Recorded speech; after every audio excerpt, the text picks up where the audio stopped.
भोजन भी कर लिया और भूखे भी रह गए, पानी भी पी लिया और प्यास भी रह गई, औषधि भी खा ली, बीमारी भी ठीक नहीं हुई, रासायन भी ले लिया और बीमार भी हो गए।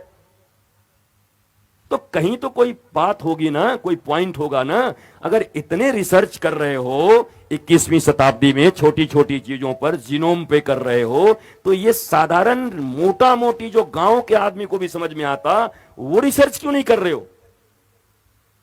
यंत्र बढ़ रहे, इकोनॉमी बढ़ रही, एजुकेशन बढ़ रहा, लिटरेसी बढ़ रहा, एजुकेशन नहीं लिटरेसी बढ़ रहा, लेकिन पागल क्यों हो रहे हैं, अशांत क्यों हो रहे हैं, सुसाइड की रेट क्यों बढ़ रही है?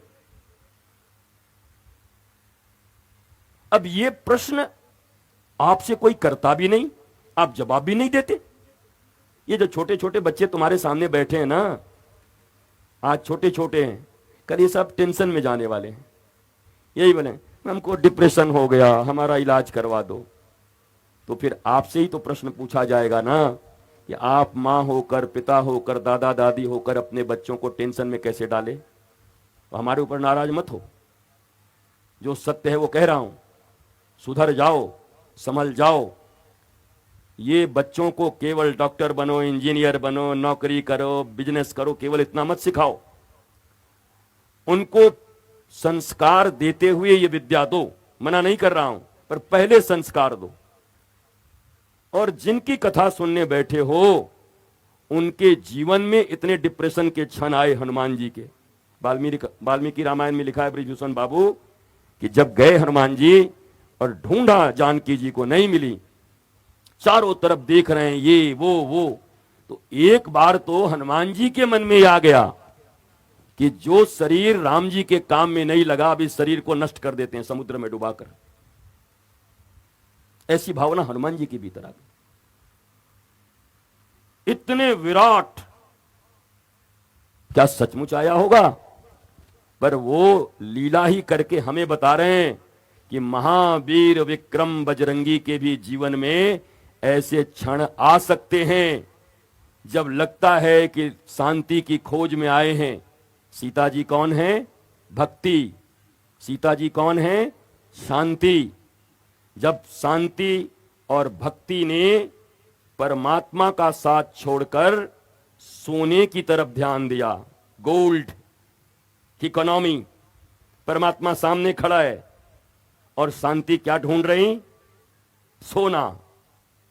ठाकुर जी जा रहे हैं तो लक्ष्मण जी को कह के जा रहे हैं, सुनो लक्ष्मण, तुम जीवाचार्य हो। अब जानकी जी ने पहली बार हमसे कुछ मांगा है, हम इनकार तो कर नहीं सकते। हालांकि इन्हें भी पता है कि सोने का मृग नहीं होता, मुझे भी पता है कि सोने का मृग नहीं होता। हमने आपको परसों ही बताया था कि जब सीता हरण हो गया और सती रूप बदल करके आई, सीता का रूप लेकर के आई, तो राम जी ने क्या कहा? अरे माते, अकेले कहां घूम रही हो? बैल वाले बाबा को कहां छोड़ दिया? आजकल जंगल की हालत ठीक नहीं है, जानकी जी का अपहरण हो चुका है, अकेले मत घूमा करो। तो सती जी खड़ी हो गई, सीता का स्वरूप बनाकर आई, और अंतर्यामी भगवान उनको पहचानते हैं। तो क्या मारीच बनकर के आया है मृग और सोने का मृग नहीं होता? इतनी विवेचना करने का क्या, इतनी प्रज्ञा, इतना प्रबोध भगवान राम के पास नहीं है? है। ये सारी लीलाएं इसलिए बनाई गई कि हमें आपको क्या मैसेज देना चाहते थे? एक पैसेज देना चाहते हैं, गलियारा, जिससे निकलकर हम लक्ष्य की ओर बढ़ पाएं। मैसेज इतना ही था सीता हरण का, ध्यान से सुन लो। आज भगवान को छोड़ करके सीता जी स्वर्ण के पीछे गईं, तो भगवान ने जीवाचार्य लक्ष्मण को, जीवों के आचार्य लक्ष्मण जी हैं, शेष को आचार्य कहते हैं, उन्होंने कहा मैं तो जा रहा हूं, क्योंकि मेरा त्याग किया भी जानकी जी ने, मुझे दूर भेज रही हैं सोने के कारण, पर आप तो आचार्य हो, भक्ति की रक्षा करना, शांति की रक्षा करना। लक्ष्मण जी रहे।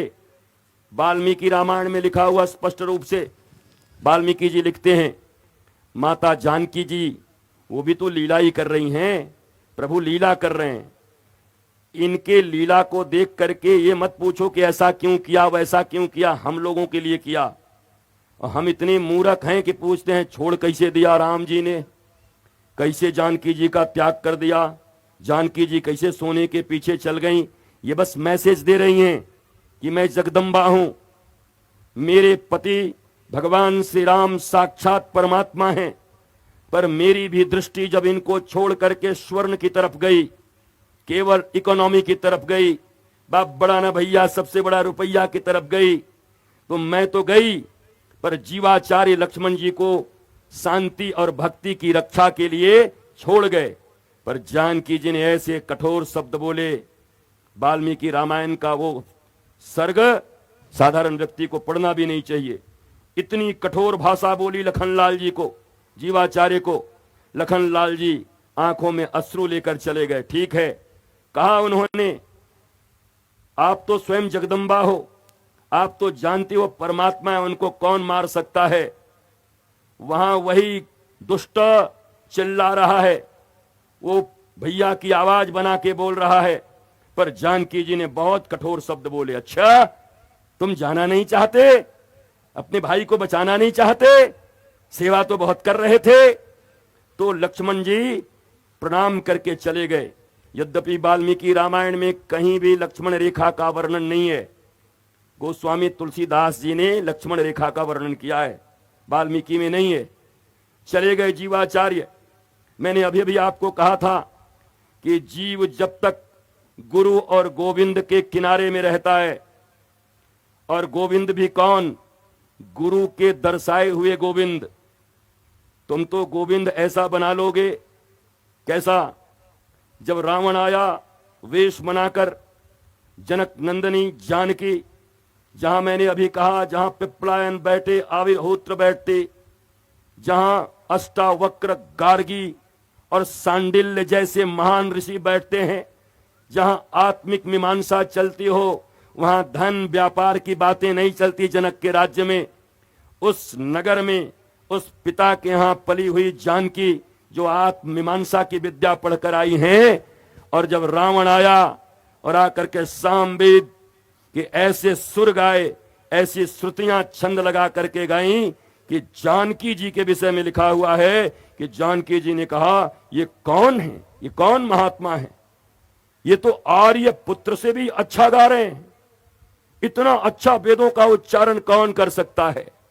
ध्यान दो, उच्चारण तो कोई भी कर सकता है, उच्चारण तो रावण भी ऐसा कर देगा कि जानकी जी भी मोहित हो जाएंगी।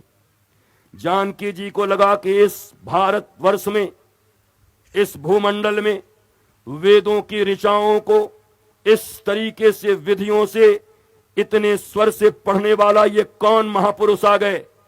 और रावण के उसी वेद के ऋचाओं के वाणियों पर मोहित होकर जानकी जी बाहर आ गईं और रावण हरण करके ले गया।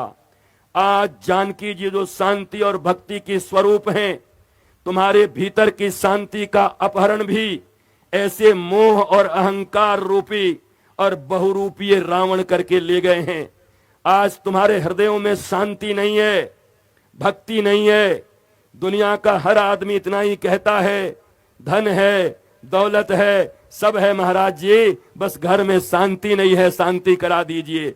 और मुझे लगता है जब शांति ही नहीं है तो तुम्हारे घर में है भी क्या। बाकी चीजें तो कूड़े की तरह हैं। हर चीज की उपयोगिता केवल शांति के लिए है। हमने शांति बेच दिया, कूड़े खरीद लाए। पर इस दुनिया के आध्यात्मिक, सनातनी, धार्मिक और गुरु का सच्चा भक्त वो होता है हरिश्चंद्र की तरह, जो अपनी सारी संपत्ति भी गंवाने को राजी होता है, और तो और क्या कहूं, पत्नी का विक्रय भी करने को राजी रहता है, पुत्र की मृत्यु भी सहने को राजी होता है, पर अपने गुरु वचनों, आध्यात्म और धर्म बेचने को राजी नहीं होता। उन्हें सत्यवादी हरिश्चंद्र कहते हैं। पत्नी भी आ गई, राज्य भी आ गया, पुत्र भी आ गया, पर साथ में एक तमगा भी आ गया। ये तमगे तो 2-2 रुपए के खरीद कर सबको दिए जा सकते हैं, पर एक ऐसी प्रतिष्ठा मिली गुरु के द्वारा, सारे देवी देवता उतर कर कहे, अब तक तो आप हरिश्चंद्र थे, आज के बाद युग युगांतर, कल्प कल्पांतर, दिग दिगांतर में आपका नाम हरिश्चंद्र नहीं, जब तक ये सृष्टि रहेगी तब तक सत्यवादी हरिश्चंद्र के रूप में आपका व्याख्यान होता रहेगा। बताओ, गुरु ने कुछ लिया कि दिया? प्रथम दृष्टया तो देखने में लगता है ब्रजभूषण बाबू कि कैसा घटिया गुरु है, जिसने अपने शिष्य का सारा संपत्ति छीन लिया, सपने में देखा और दान दे दिया, और लेने के बाद कहा केवल दान नहीं चाहिए, दक्षिणा दो। और उस दक्षिणा के कारण शैब्या को बेचना पड़ा हरिश्चंद्र को जाकर। अब बताओ, आज की दुनिया में अगर ऐसा गुरु कोई मिल जाए तो AK-47 निकाल के भेज दिया जाएगा उसको ऊपर से नीचे तक। तू कहां से आ गया?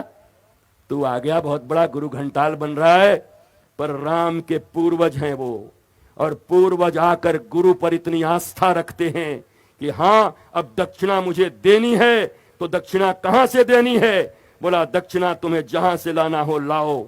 उन्होंने सब गंवा दिया, लोगों को लगा सब गंवा दिया, पर गुरु मुस्कुरा रहे थे और साथ में चेला भी मुस्कुरा रहे थे, क्योंकि उनको पता था गुरु के द्वारा किया गया कोई भी कर्म अमंगल मूलक नहीं होगा, ये मेरे मंगल के लिए होगा। और हरिश्चंद्र, सत्यवादी हरिश्चंद्र बन करके पुनः उस राज्य के राजा बन गए, पत्नी भी महारानी और बेटा भी जिंदा होके वापस आ गया। बताओ, क्या इतनी निष्ठा, कितनी निष्ठा है गुरु शिष्यों के बीच में?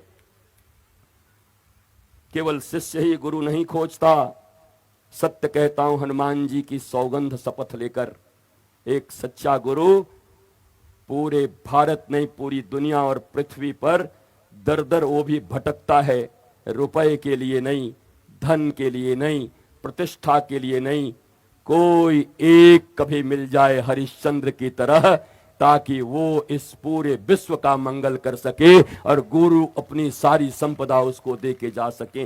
गुरु भी बिलखते हैं, गुरु भी रोते हैं एक सच्चे शिष्य को खोजने के लिए। धन एकत्रित करने के लिए घूमने वाले गुरु के पद से उनको संज्ञा नहीं दिया जा सकता। प्रतिष्ठा की अगर एकत्रीकरण के लिए कोई घूम रहा, मैं निंदा नहीं करता, अगर फिजिक्स का प्रोफेसर फिजिक्स का पैसा ले सकता है, केमिस्ट्री का प्रोफेसर केमिस्ट्री के पैसे कमा सकता है, कंप्यूटर पढ़ाने वाला कंप्यूटर के पैसे ले सकता है, अगर व्यापारी अपने सामान को बेच करके पैसा ले सकता है, तो एक व्यक्ति भी अपने ज्ञान को बेचकर पैसे ले सकता है। लेने में कोई बुराई नहीं है, लेकिन सच्चा गुरु तो वही होगा जो केवल शिष्य की श्रद्धा से अपनी सारी ज्ञान की संपदा उसको नीलाम कर देगा, उसको बेच देगा, उसको और कोई संपत्ति नहीं चाहिए। और यही संपत्ति केवल भारत के गुरुओं को चाहिए। इसीलिए भारत विश्व गुरु था और कोई कारण नहीं था। तुम क्या सोचते हो, सोने की चिड़िया के कारण था? ये कोहिनूर हीरा के कारण था? नहीं नहीं नहीं नहीं, इनके कारण नहीं था, केवल यही ज्ञान की संपदा थी, यही विरक्ति था उनके पास। पर विरक्ति कैसी है?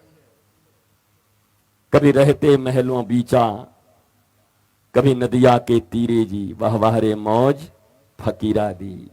महल मिले तो महल में भी रह जाएं, पर आसक्ति नहीं हो सकती।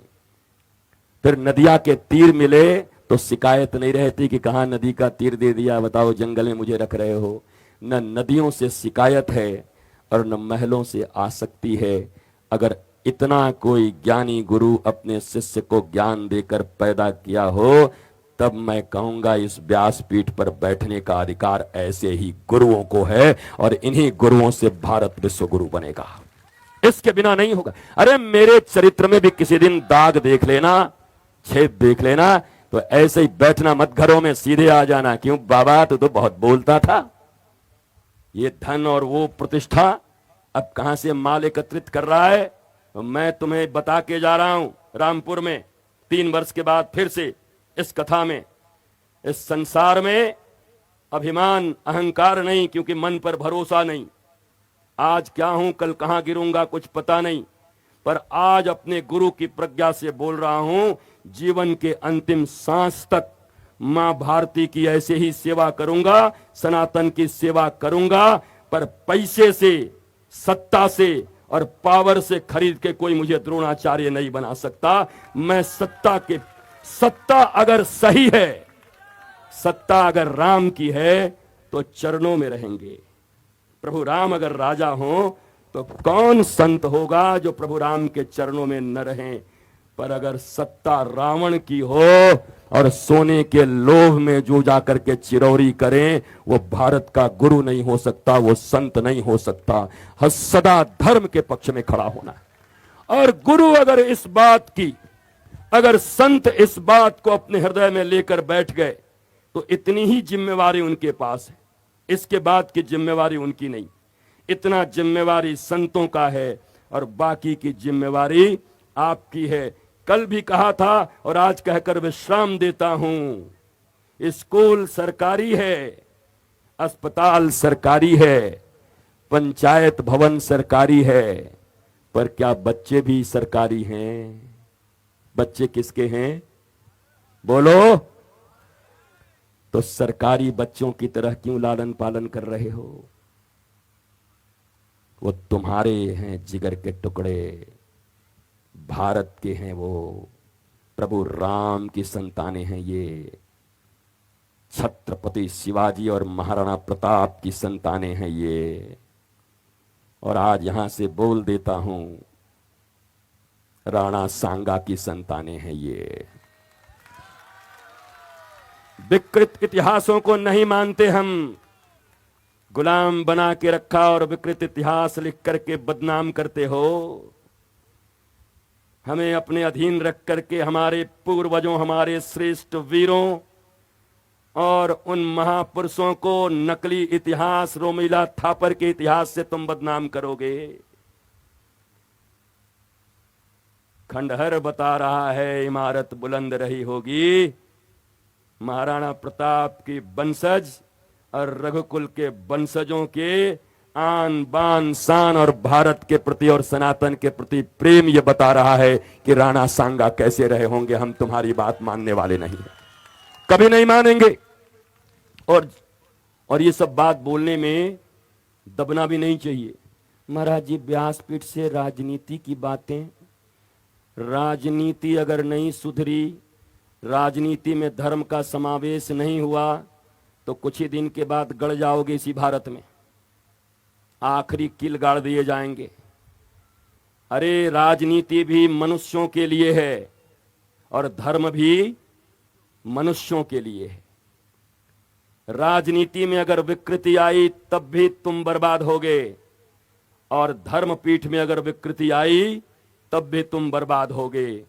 इसलिए जरूरी है कि धर्म पीठ भी सुसंस्कृति के साथ अपने विकृति को मिटाते हुए और ऐसे जांबाज, जिसको कहते हैं योद्धा, वीर, रघुकुल शिरोमणि और ऐसे महापुरुष के वंशजों को आगे आना चाहिए और आकर कहना चाहिए कि इस राजनीति के माध्यम से अन्याय के ऊपर दंड के द्वारा हम इस समाज में शांति और प्रेम की स्थापना करेंगे। पर हे गुरुदेव, अगर मेरे कदम कभी बहक जाएं तो अपने धर्म दंड से मेरे माथे पर रख करके मेरे कदम को आप रोक लेना और धर्म पथ पर चला देना। ये अगर हुआ तो भारत बचेगा, और नहीं तो भय में दोनों रह जाएंगे। राजनीति वाले राजनीति के तरफ और धर्म वाले धर्म की तरफ अपने दंड लेके घूमते रह जाएंगे। और फिर क्या होगा आपको अनुमान लग सकता है। जो हम बोल रहे हैं वो अनुमान होने में मैंने कल ही कहा, वीर अब्दुल हमीद, APJ अब्दुल कलाम आजाद, रसखान, हम तो इनको मानते हैं, प्रेम करते हैं। इनके नाम से गलियां बनवाओ, इनके नाम से बिल्डिंगें बनाओ। अपने देश के जो पूर्वज हैं, श्रेष्ठ भारत के लिए जिए। हम हिंदू मुसलमान नहीं कर रहे, लेकिन क्या तुम अपने राष्ट्र के गौरव को समाप्त कर दोगे? भारतीयता को समाप्त कर दोगे? सनातन सिमटते सिमटते सिमटते इतना हो गया छोटा, कई राज्य तुम्हारे हाथ में नहीं हैं, कई स्थान तुम्हारे जिले में तुम्हारे हाथ में नहीं है। हम चाहते हैं कि भारत में सनातन पद्धति के अनुसार शिक्षा नीति बनाई जाए, क्योंकि भारत में रहने वाले 140 करोड़ लोग उपासना पद्धति चाहे कुछ भी हो, वो हैं तो सनातनी ही। 140 करोड़ ही सनातनी हैं, उपासना पद्धति अलग है। और जो अपने आप को सनातनी नहीं कहता वो भारतीय नहीं हो सकता, क्योंकि ये संस्कृति है यहाँ की। इस संस्कृति से बाहर कैसे जाओगे? इसलिए यहां कोई भेदभाव की बात नहीं है। सत्य कहने से डरोगे तो अपने घर में इन छोटे छोटे बच्चों को बांग्लादेश और अभी मुर्शिदाबाद की तरह बनाने के लिए तैयार हो जाना, मालदा की तरह। शर्माता है बोलने में, सच लज्जा आती है। महाराज जी व्यासपीठ से जैसे कि ये सब बात बोलना चाहिए कि नहीं बोलना चाहिए, तो क्या बोलना चाहिए?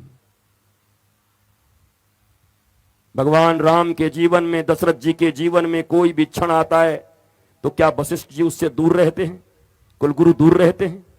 क्या वो राजनीतिक गतिविधियों में आकर के वार्ता नहीं करते? क्या समाधान नहीं निकालते? ये भारतीयों के भीतर में इंफीरियरिटी कॉम्प्लेक्स भर दिया गया कि तुम धार्मिक हो तो राजनीति की बातें मत करना, बर्बाद करने का पूरा उपाय कर दिया तुमको। तुम अगर सच्चे धार्मिक हो तो भारत में राजनीति धर्म प्रधान होनी चाहिए। इसके लिए तुम्हें प्रयास करना ही होगा, और ये प्रयास ही इस देश को बचाएगा। तुम कह रहे हो मत बचाओ, कहां पंथ निरपेक्ष था, उसको धर्म निरपेक्ष बना दिया आपने। धर्म निरपेक्ष मतलब धर्म शून्य नहीं हो सकता भारत। भारत धर्म प्रधान था, धर्म प्रधान है, और रामपुर की भूमि से उद्घोषणा करो कि भारत धर्म प्रधान ही रहेगा, सनातन धर्म प्रधान भारत रहेगा। इसी भारत का निर्माण होगा, और इसी में सबका मंगल है, और इसी में सबका कल्याण है। इसलिए व्यासपीठ से ये बातें होनी चाहिए, मर्यादित, धर्मानुकूल, पर द्रोणाचार्य की तरह माल लेके नहीं बदलना चाहिए। कृष्ण एक तरफ खड़े हैं, धर्म संस्थापनार्थाय संभवामि युगे युगे। राम कृष्ण दो एक हैं, अंतर नहीं निमेष। उनके नयन गंभीर हैं और इनके चपल विशेष हैं, तो दोनों एक ही। भगवान कृष्ण धर्म की स्थापना करने आए हैं, और द्रोणाचार्य क्या कह रहे हैं? हम तो हस्तिनापुर से अपॉइंटेड हैं, राजगुरु हैं, तो हम तो उन्हीं लोगों के पक्ष में रहेंगे ना। तो श्री कृष्ण कहे कि रहिए, बीच युद्ध में ऐसा मरवाएंगे कि नजर नहीं आइएगा, हैं? हमारे बारे में ऐसा मत बोलिए। बोले जाइए। अच्छा भीष्म पितामह जी, आपसे पूछ रहा हूं, आप भी वचन ही निभाएंगे कि धर्म निभाएंगे? समकालीन वचन पिता के लिए उपयुक्त वही धर्म था, पर इस समाज में लोक धर्म और परम धर्म में अंतर होता है। श्रीमद् भागवत बड़ी अच्छी बात कहती है इसके लिए। धर्मम भजस्व सततम त्यज्य लोक धर्मान सेवस्य साधु पुरुषान जहि काम तृष्णाम अन्यस्य दोष गुण चिंतन मास मुक्तवा सेवा कथा रसमहो नितराम पिबत्वम। कहा सुनो, जब परम धर्म की बात आए तो लाखों लोक धर्म का त्याग कर देना। लोक धर्म तब तक पालनीय है जब तक परम धर्म पे खतरे ना आए हों, जब तक परम धर्म न छूट रहे हों। लेकिन जब एक तरफ परम धर्म खड़ा हो जाए, परम एब्सोल्यूट, और एक तरफ लोक धर्म खड़ा हो जाए, व्यवहारिक धर्म, तो इन दोनों में किसका पालन करोगे? परम धर्म श्री कृष्ण हैं, धर्म स्थापना के लिए आए हुए हैं। और गुरु द्रोण खड़े हैं किसके साथ? धृतराष्ट्र के साथ। भगवान श्री कृष्ण धर्म स्थापना के लिए आए हुए हैं और भीष्म पितामह किसके साथ खड़े हैं? बोलो, शर्मा क्यों रहे? बोलो, किसके साथ हैं? कौरवों के साथ खड़े हैं। बचे, इच्छा मृत्यु का वरदान प्राप्त था, उसके बाद भी मृत्यु हो गई। याद रखो, परम धर्म का कभी भी लोप नहीं किया जा सकता। आज कई बार आपको बरगला दिया जाता है, लोक धर्म की वार्ता कह के, और आपको बता दिया जाता है कि ये लोक धर्म, ये धर्म का पालन करो। अब मैं जाते जाते कुछ 3 तीखे प्रश्न करके जाता हूं, रामपुर वालों जवाब खोज के राजी रखना, फिर कभी आऊंगा तो देना। पहला प्रश्न उस दिन भी किया था, जवाब दे देना। विश्वामित्र को भगवान राम ने गुरु क्यों बनाया? दूसरा प्रश्न, जब ये लिखा हुआ है मातृदेवो भव पितृदेवो भव आचार्य देवो भव, तो भरत ने अपनी माता का परित्याग क्यों किया और प्रहलाद ने अपने पिता का परित्याग क्यों किया? और तो और राजा बलि ने अपने गुरु शुक्राचार्य का परित्याग क्यों किया? दैत्यों के गुरु का परित्याग क्यों किया? ये 3 प्रश्न हैं। तुमको ऐसे इमोशनल किया जाता है, इन प्रश्नों के जवाब तुम्हें देने होंगे। धर्म किताबों में केवल लिखा हुआ श्लोक नहीं है, धर्म प्रबोध है। देश काल पात्र के अनुसार उस समय के श्रेष्ठ ऋषि संत महापुरुष सद्गुरु उसकी व्याख्या करेंगे। नहीं तो कल जैसे मैंने बताया था, अगर आज कोई कहे नहीं, जब जब युद्ध होता है रथ लेके निकलना पड़ता है, धर्म में देखो लिखा हुआ है भगवान राम भी रथ पर निकले, देखो कृष्ण भी रथ पर निकले, चलो कारगिल में रथ पर चलते हैं, तो पाकिस्तान को ज्यादा समय नहीं लगेगा, भूटान तुमको पटक देगा। व्यवहारिक धर्म बदलते हैं, लोक धर्म बदलते हैं, और इसकी मीमांसा कौन करेगा? उस समय रथ सबसे श्रेष्ठ साधन था, पर आज जब युद्ध होगा तो राफेल रखे हुए हैं भारत के पास, गड़गड़ाएंगे राफेल ऊपर उठ करके। ये हुआ व्यवहारिक धर्म, पर परम धर्म नहीं बदलेगा। परम धर्म सदा वही रहेगा। जो उच्च धर्म है, मूल धर्म है, वो नहीं बदल सकता। धर्म के 10 गुण हैं, नहीं बदल सकते। धैर्य, क्षमा, धृति, ये नहीं बदल सकते। तो ये जानना भारतीयों के लिए आवश्यक है। और ये छोटे छोटे जो तुम्हारे बच्चे बैठे हैं ना, इन बच्चों को 7 साल की उम्र तक, 60 नहीं, 7 इयर्स की उम्र तक ये सारे बच्चे भारत में घूमते हुए नजर आएंगे। तुमको तो प्रणाम करेंगे ही, प्रातःकाल उठ के रघुनाथा मातु पिता गुरुना वही माथा, तुमको तो माथा डालेंगे ही। लेकिन ये 7 वर्ष के बच्चे धर्म के इतने जानकार होंगे कि इनको कोई भी बरगला नहीं सकता, बल्कि ये बड़े से बड़े लोगों को धर्म का ज्ञान देकर के अपने देश, अपने परिवार और अपने राष्ट्र की रक्षा कर सकते हैं। इसलिए सनातन शिशुशाला और सनातन गुरुकुलम की जरूरत है। पंचायत भवन एक बार न भी बने तो चलेगा, बोल रहा हूं, सुन लो। मत बनाओ 10 दिन तक, या तो उसी पंचायत भवन में सरकारों से आदेश लो, और फिर सरकारों के आश्रय में क्यों बैठे हो? कह तो रहा हूं, गांवों में जहां जहां मंदिर है, मंदिर के पास एक छोटा सा गुरुकुलम बनाकर 2 आचार्य आएंगे आपके पास।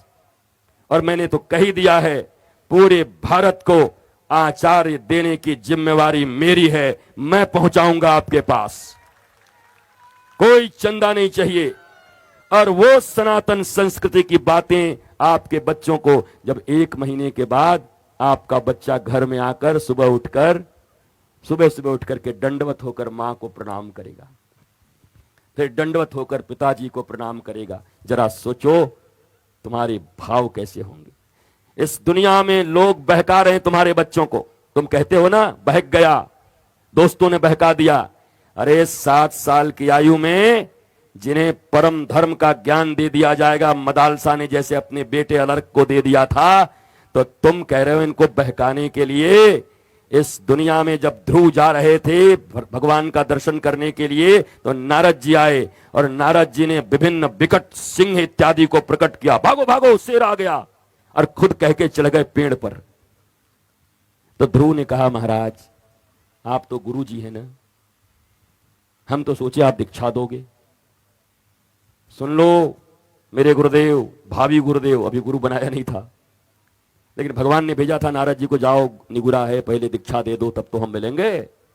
तो कहा उस बालक ने, सुनो गुरुदेव, जो व्यक्ति शेर के डर से, हिंसक जीवों के डर से हरि प्राप्ति की आशा छोड़ दे और धर्म पथ छोड़ दे, उसको तो शेर के गाल में समा ही जाना चाहिए, मर जाना ही उचित है। मैं ध्रुव हूं, कोई शेर बाघ मुझे नहीं रोक सकता। अगर कुछ दे सकते हो तो वो मंत्र दे दो जिससे मुझे मनमोहन मिल जाए, जिससे मुझे हरि का दर्शन हो जाए। इतनी निष्ठा चाहिए आपके बच्चों को, ऐसे निष्ठावान होंगे। अब जरा सोचो, तुम्हारे बच्चे बच्चियों को जो लोग भटका के ले जाते हैं, जिनको नारद जी नहीं भटका पाए, उनको ये 2 कौड़ी के लोग भटका पाएंगे? पर क्यों भटका रहे और बाद में क्यों रो रहे हो? किस लिए रो रहे हो? जब समय था तब उनको वो संस्कार क्यों नहीं देते? बच्चे तुम्हारे हैं, अपने बच्चों के लिए आर्थिक संपत्ति रखो, घर बनाओ, लेकिन उससे पहले संस्कार दो। बिना संस्कार के कुछ नहीं होगा। मकान पे मकान, दुकान पे दुकान, 1 मकान, 2 मकान, 5 मकान, 17 दुकान, 27 मकान, 28 दुकान, उसके बाद सीधा स्मशान। बीच में कोई जगह ही नहीं है। उसके बीच में भी कोई जगह है? संस्कार देने हैं। मुझे पूरा विश्वास है कि रामपुर की धरती पर सच्चे हृदय से बोले गए हनुमत चरित्र के माध्यम से आपके परिवार और भारत माता की जागृति के लिए ये शब्द राम बाण के काम करेंगे और अमृत के काम करेंगे, और हमारे बच्चों के संस्कार जरूर सुधरेंगे। रामपुर कला में तो अब खुलने ही वाला है। मैंने सिर्फ ये बोला है, सिर्फ बोला है। तो आपको जानकर आश्चर्य होगा, 383 जगहों से सनातन शिशुशाला खुलने के लिए सारी व्यवस्था करके आवेदन लग गए आनंदम धाम में कि भारत में 383 जगहों पर एक दिनों में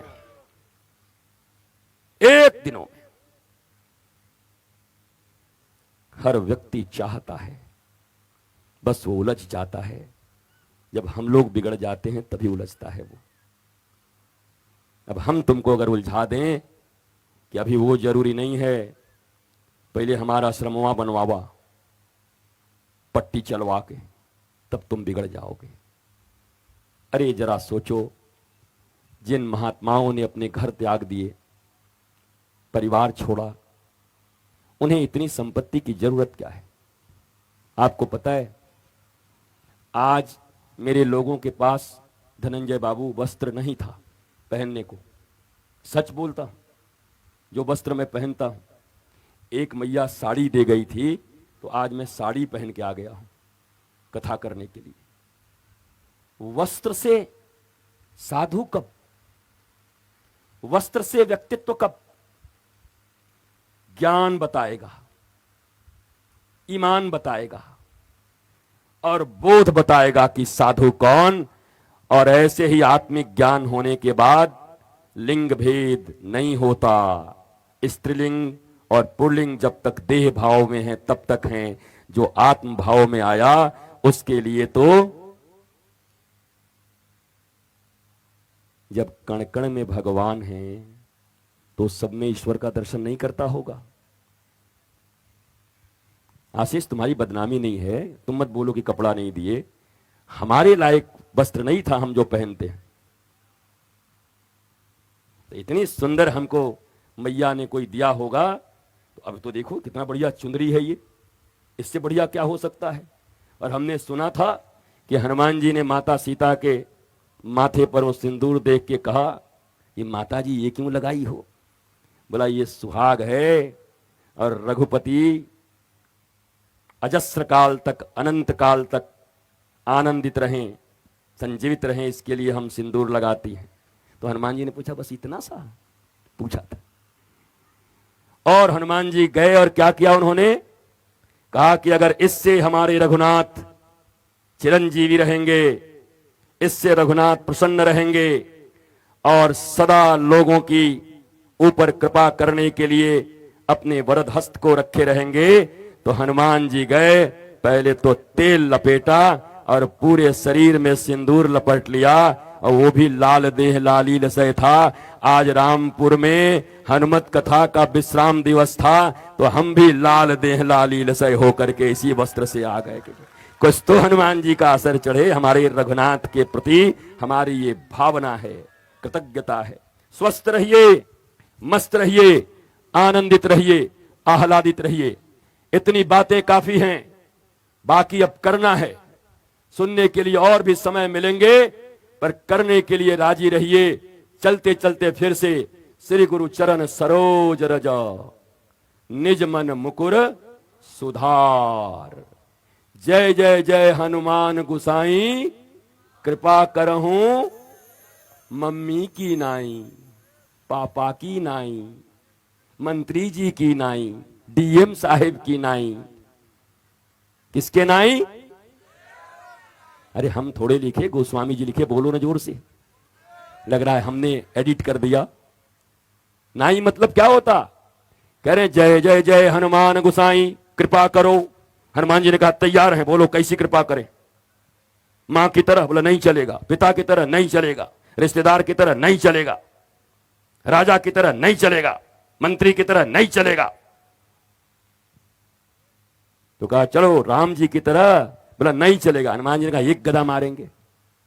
ठाकुर जी की भी कृपा नहीं चलेगी? बोला नहीं। बोला फिर जय जय जय हनुमान गुसाई, अकृपा करहूं गुरुदेव की नाई। एक गुरु जैसे अपने शिष्य पर कृपा करता है, हे सदगुरु हनुमान जी महाराज मेरे ऊपर वही कृपा आज आप कर दो, गुरु की तरह कृपा कर दो।